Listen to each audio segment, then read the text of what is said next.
I'm Lauren Culp's campaign manager. I came out to Washington State to make sure that Jay Inslee's ass never goes back to Olympia. How many of you are with me tonight? We're going to get Lauren out here in just a second. I just want to say thank you all for braving the elements to come out here and celebrate freedom and liberty. How many of you are ready for Lauren Culp tonight? Right here! Let me hear you guys make some noise for the next governor of Washington State. His name is Lauren Culp.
Washington State, Mr. Lauren Culp. Hello, everybody. Hello. Are you ready to kick Jay Inslee's ass out of office in November? Yes. Are you ready to send common sense to Olympia? Well, we are doing it. We, the people, are doing it this time. Thank you for braving the cold. Thank you for braving the wind. Was this a great show or what? Yeah. Unbelievable. Do you love this state? I love this state. And we are going to love this state a lot more after I'm inaugurated. Yes. Yes. We are going to return common sense to this government. We are going to get it off of our backs and out of our pocketbooks and return common sense to Olympia. That's what I'm all about. That's why I have been traveling around this state for the last 15 months. And we have just over 9 days to go, right? Yes. It is happening.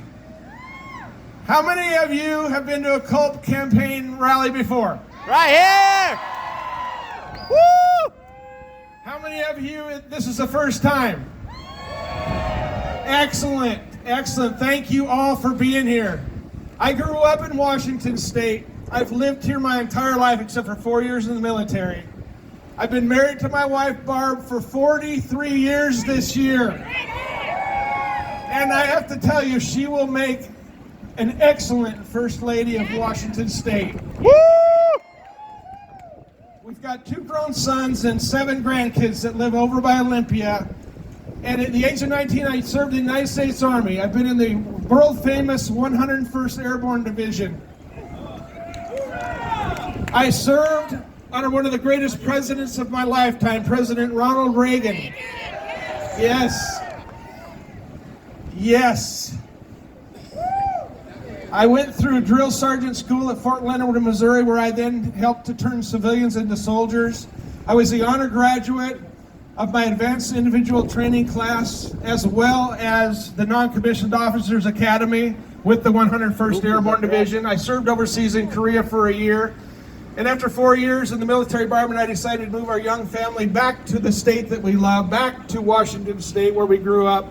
And we lived in the Olympia area, and that's where I learned the building trades. I worked for other people for a few years, and then in 1988, I started my own construction business, working right out of Olympia. Started that from nothing with one employee. I built that business up over 20 years to where I had multiple crews and trucks doing jobs all around Puget Sound.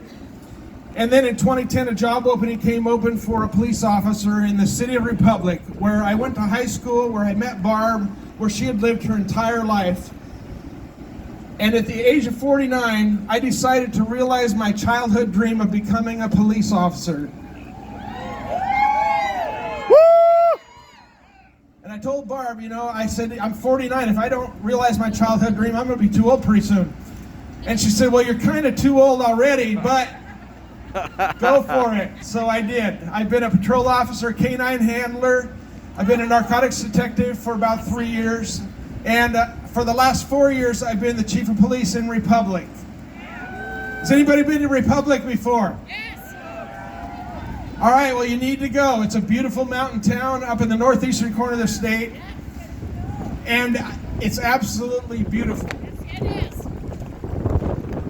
So I was going about my business, being the chief of police in Republic. And you remember back in 2018, you remember that anti-gun initiative that passed in this state? Yeah, boo is right.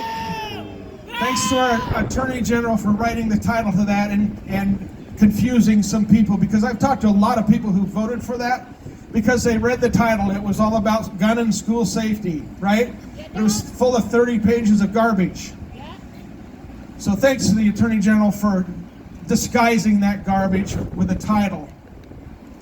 But the day after that passed, I was asked by citizens if I'm going to start arresting military-age young adults, 18 to 21 years old. That law made it against the law for them to buy a semi-automatic rifle, right? If they already own one, they couldn't leave their property with it. And so I was asked the day after that passed if I was going to start arresting those people. And I said, no, I'm not going to do that because, number one, I took an oath of office to uphold and defend the Constitution. And I wasn't going to break my oath of office. And number two, the Washington State Constitution is even more explicit than the Second Amendment, which we all know, right? But Article 1, Section 24 of the Washington State Constitution says that the right of the individual citizen to bear arms in defense of himself or the state shall not be impaired. And I raised my right hand and I swore an oath to uphold and defend that. And I knew it was my duty to defend citizens' rights because in the same Washington State Constitution, Article 1, Section 1, it says that the power is inherent in the people and government is there to protect citizens' rights.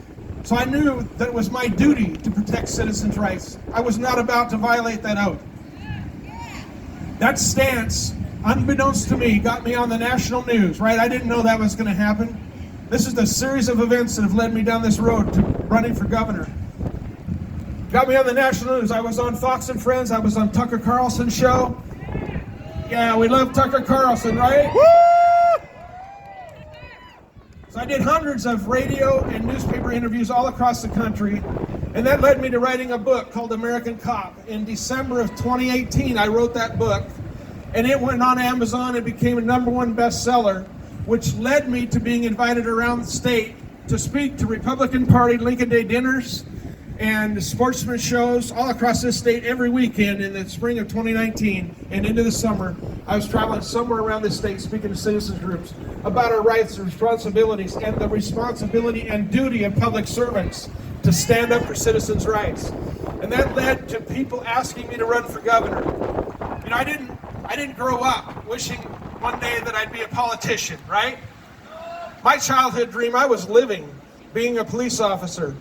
But with so many people asking me that every weekend when I went out to speak at groups, every place I went, people were saying the same thing. We need to get rid of Jay Inslee. We need somebody to stand up for our rights the way you did in 2018.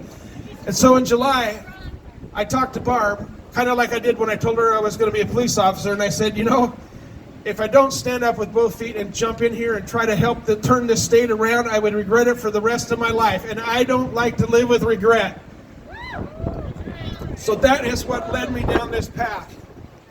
And it's 9 hours, 9 days, and how many hours? I don't know, my phone's dead. But it's been a long day. We hit the road this morning at 7:30. and got into town a couple hours ago. It's been a long day, so my battery's dead, but it's a little over 9 days, and we are going to turn this state around. We are going to make history in Washington State. And it's all because of we the people. I'm not supported by big business. Large corporations didn't make donations to my campaign. This campaign is supported by we the people. With an average donation of $80 per person, we have raised over $3 million. And that is funding the TV commercials that we have running right now, getting the word out to people that are undecided. And there's quite a few of those apparently. Now, did you guys see the debate? Yeah, thank you. Yeah, there's not quite as many undecided after that happened, right? That's what happens when common sense meets a career politician. So I am very, very humbled by the support that we're getting all over this state, not just from conservative-minded people, but from people who are telling me that they're Democrats. They've been lifelong Democrats, never thought about voting for a Republican until this time. They see what the far left is doing. You know, the crime everywhere, the dirty needles and the tent encampments. They're seeing what's going on. They're seeing the lawlessness. They're seeing the homelessness. They're seeing prisoners being let out of our state penitentiaries, and they are sick and tired of what the far left and Jay Inslee is pushing. And for the first time, they're voting for a Republican. And that is how we're going to win.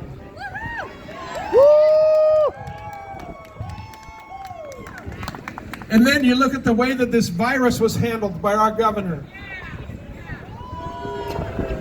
Nope, there are people from all across the political spectrum that own businesses, that have kids that are supposed to be in school, that don't want a person sitting in the governor's office dictating to us how we're going to live our lives, whether we're going to go to work or whether we got to stay home and go broke. They don't like it any more than anybody else does. You know, he decided what businesses could open, which ones had to close, if you were essential or non-essential. Well, I got news for the current governor. We are all essential.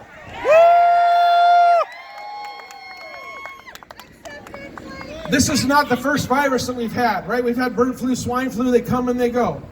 And when I'm governor, I will have a firm grasp on the Constitution and understand citizens' rights. And I will have press conferences with the medical professionals to explain to everyone what's going on, what we should do to protect ourselves, our family, and our business. You know, what might happen if we don't follow the medical advice. And then make sure the supply chain is as open as possible for equipment that we need. But then let free individual citizens decide what's best for themselves, their family, and their business. Yeah!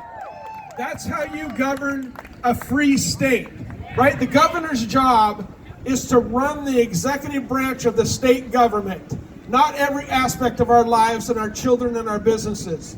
That's not the job of the governor. He needs to stay in his lane and manage and supervise and lead the executive branch of the state government, and let us decide how we're going to live our lives and raise our families. Yes!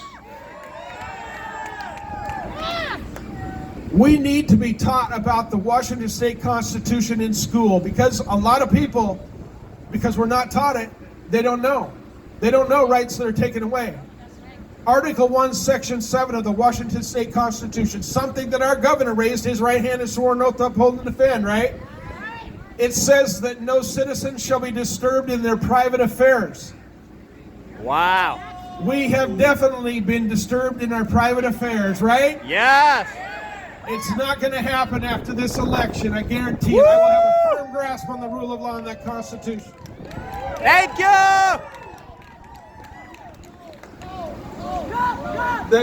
Go! Thank you, guys. Go!